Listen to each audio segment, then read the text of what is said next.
যখন পত্রিকায় কার্টুন বিষয় ছিল, পলিটিক্যাল কার্টুনের ব্যাপার-স্যাপার ছিল, তখন পত্রিকার প্রয়োজন অনুযায়ী পলিটিক্যাল কার্টুনিস্টদের হায়ার করছে বা মানে চাকরিতে নেওয়ার যে ব্যাপারটা, নিয়োগের ব্যাপারটা, সেটা হয়েছে, রাইট?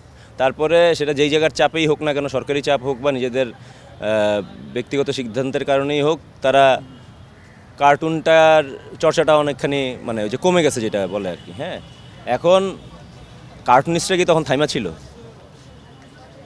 অনেক কার্টুনিস্টই কিন্তু ওই সময়ে স্টিল তাদের সোশ্যাল মিডিয়া যেহেতু আছে, তারা ওই সিটিজেন জার্নালিজমের জায়গা থেকে বলেন, আর ব্যক্তি মানে আর্টিস্ট হিসেবে তাদের যেই প্রতিবাদের ভাষা কার্টুন, সেইটা দিয়ে অসংখ্য কার্টুনিস্ট কিন্তু মাধ্যমটা হয়তো চেঞ্জ হয়েছে, তাদের আঁকা তো বন্ধ হয় নাই, তারা আইকা গেছে, আইকা যাচ্ছে এবং আইকা যাবে।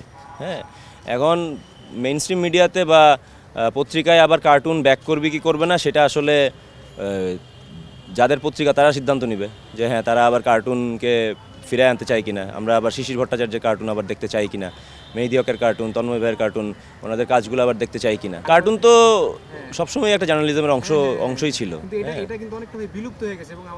বিলুপ্ত হয়ে গেছে বলাটা ভুল, আমার কাছে মানে বিলুপ্ত করে দেওয়া হইতেছিল, এবং সেইখানে বিলুপ্ত করে দেওয়ার যে চেষ্টাটা, সেখানে কার্টুনিস্টরাই কিন্তু কার্টুন আঁকার মাধ্যমে সেটা বিলুপ্ত হইতে দেয় নাই। আপনি যদি এই জুলাই আন্দোলনের দিকে তাকান, হ্যাঁ, তো সোশ্যাল মিডিয়া, যখন একটা জিনিসকে মিডিয়া বলা হয়, সোশ্যাল মিডিয়া যেহেতু বলা হচ্ছে, তার মানে এটা একটা বড় মাধ্যম যেটা আসলে মানুষের কাছে দাবিগুলা পত্রিকার তুলনায়ও বেশি হয়তো পৌঁছায় দেয়। হ্যাঁ, আগে একটা সময় ছিল খবর তো আসলে সবচেয়ে পচনশীল একটা জিনিস, তাই না? পৃথিবীর সবচেয়ে পচনশীল হচ্ছে খবর, কারণ আপনি এই মুহূর্তে পড়লেন, তার মানে এটা ইজ ডান ডিল। হ্যাঁ, আগে ছিল যে আমরা একটা জিনিস আজকে ঘটছে, এটা বিস্তারিত জানার জন্য পরের দিন পর্যন্ত ওয়েট করতাম।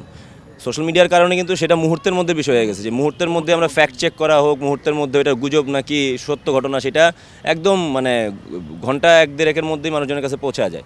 সো পত্রিকারও আসলে এখানে অনেক বিষয় আছে, বা গণমাধ্যমেরও একটা বিষয় আছে যে কি বলে, ইনস্ট্যান্ট নিউজের চেয়েও যে ইনভেস্টিগেটিভ জার্নালিজম, যেটা ওই দিকে মনোযোগ দেওয়াটা আসলে খুবই জরুরি। যেটা আপনি যেমন বলতেছেন যে কার্টুন বিলুপ্ত হয়ে যাচ্ছে, বা বিষয়টা কার্টুন বরং যথেষ্ট পরিমাণ স্টেবল অবস্থায়, মানে স্টেবল না হলেও যথেষ্ট পরিমাণ এক্সিস্ট করে, কিন্তু ইনভেস্টিগেটিভ জার্নালিজম কতখানি এক্সিস্ট করে? আমরা দেখছি হচ্ছে ইনভেস্টিগেটিভ জার্নালিজম করতে গেছে সাগররুনি মরে গেছে, মানে মেরে ফেলা হয়েছে, হত্যা করা হয়েছে। আমরা দেখতেছি যে ইনভেস্টিগেটিভ জার্নালিজম করতে গেছে ওই রোজিনা আপাকে ধরে নিয়ে যাওয়া হয়েছে। হ্যাঁ, এরকম আরও কত সাংবাদিক, আমরা সাংবাদিক কাজল সাহেবের কথা শুনছি যে এরকমভাবে কত লেখার কারণে মোস্তাক ভাই জেলে বসেই মারা গেলেন, আঁকার কারণে, লেখার কারণে কিশোর ভাইরে জেল খাটতে হইলো, আর নির্যাতনের শিকার হইতে হইলো। অ্যান্ড ওগুলারই তো আস্তে আস্তে জমতে 18 আন্দোলনের বিষয় বলেন, এগুলোই তো জমতে বাড়তে এখনকার যে বাচ্চা, মানে ধরেন আমরা যদি 52-র কথা বলি বা 71-এর কথা বলি, ওই সময়ের যারা আন্দোলন করছিল, কারা করছিল? শিক্ষার্থীরাই তো করছিল। আমরা ছাত্র আন্দোলন হিসেবে তো শুনে আসছি ওগুলা। সো এখনের যে আন্দোলন, সেটাও তো শিক্ষার্থীদের আন্দোলন। তো ওই কম বয়সী বইলা বা বয়স কম বইলা তারা কিছু বোঝে না, তাদেরকে যা বোঝানো হবে তাই বুঝে যাবে, ওইটা চিন্তা করাটা, ভাবাটা কিন্তু খুব ভুল আমার কাছে মনে হয়। সো ওই জায়গার থেকে কি বলে, প্রত্যেকের যে সিটিজেন জার্নালিজমের জায়গায় বলেন বা মেইন স্ট্রিম জার্নালিজমের জায়গায় বলেন, সব জায়গার থেকে আসলে এখন সময় যেই নোংরামিগুলো চলছে, ওগুলো আসলে বের করে নিয়ে আসা। আদারওয়াইজ ওই মানুষগুলো আবার চেষ্টা আমরা দেখতেছি অলরেডি কনস্পিরেসি চলতেছে হচ্ছে গিয়ে, যে তারা কীভাবে ব্যাক করবে, তারা ওই যে পাপগুলো করছে সেগুলো জাস্টিফাই করার চেষ্টা। হ্যাঁ, তো যত বেশি এই জিনিসগুলো বের হয়ে আসবে, গত 15 বছর তো নিশ্চয়ই মানে কমই না। আমরা শুনি যে 11 লক্ষ কোটি টাকা, 18 লক্ষ কোটি টাকা, আমি জানি না সেটা কয়টা শূন্য হয় এগুলাতে। হ্যাঁ, মানে হাজার লাখের পরে কয়টা শূন্য হয় এটাও জানি না। 18 লক্ষ কোটি টাকাতে কয়টা শূন্য হয়, আর মানে আর এত টাকা মাইরা আসলে তারা করবি কি টাকা দিয়ে, আমারও আসলে ধারণা। এই যে এখন যে অবস্থা, এই টাকাগুলো কী করতেছে, তারা উড়াইতে পারতেছে? সালমানের রহমান হাজার কোটি টাকা ব্যাংকের থেকে নাকি সে লোনের মাধ্যমে চুরি করছে, শেয়ার বাজার ধসায় দিছে, খুব লাক্সারিয়াস লাইফ লিড করছে।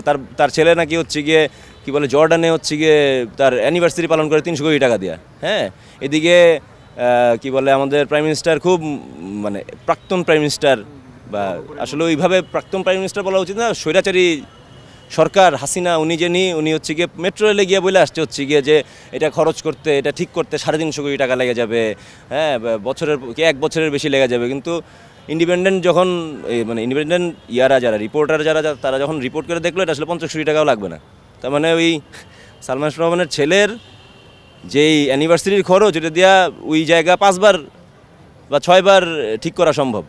হ্যাঁ, তো এই ব্যাপারগুলো কি হাস্যকর লাগে না? তাদের কি লজ্জা লাগে না? এই সালমান রহমান এত যে তারা আমরা দরবেশ দরবেশ বলছি বা ইয়া করছি, তার তো উপরওয়ালার প্রতি কতখানি ভালোবাসা আছে বা ভয় আছে আমি জানি না। সে তার যে কি বলে নুরানি চেহারা রাখছিল, যতক্ষণ বেচতে পারছে নুরানি চেহারা, যখনই তার নিজের কি বলে কি জানের ভয় চলে আসছে, সে দাঁড়িয়েও ফেলাই দিছে।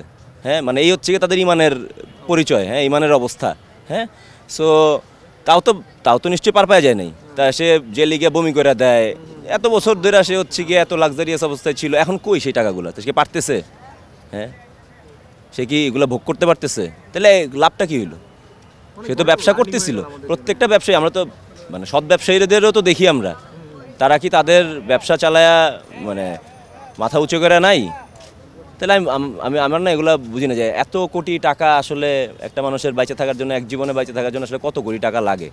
হ্যাঁ, সো তাদের এটাও যেমন একটা প্রশ্ন, আবার একটা মানুষের মারার জন্য কয়টা গুলি লাগে সেটাও একটা প্রশ্ন। হ্যাঁ, যে এই যে শহীদদের নাম লিখবো, আমি প্রিটি শিওর যে ওই পর্যন্ত লিখতে লিখতে না আমরা সব শহীদের নাম লিখতে পারবো না, এত মারা হয়েছে। আর ওইদিকে তারা মিথ্যাচার চালাইছে হচ্ছে কি যে না না না এত মারিনি আমরা।